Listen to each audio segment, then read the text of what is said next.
Ayan po mga kaitsbak at alay.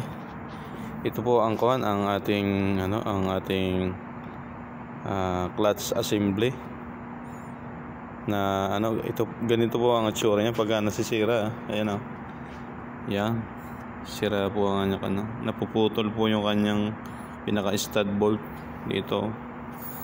Ito yung kanyang stud bolt, tapos ito yung kanyang pinaka clutch pad.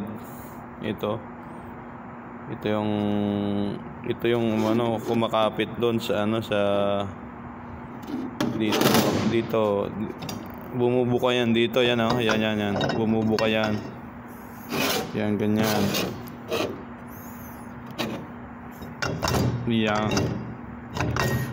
Yan pagka umaandar yan, bumubuka yan.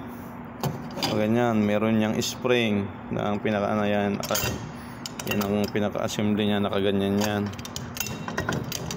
Yan ang niya, ng itsura niyan, yan sa loob. Kasi ito may spring yan dito, dalawa sa ilalim, sa ibabaw.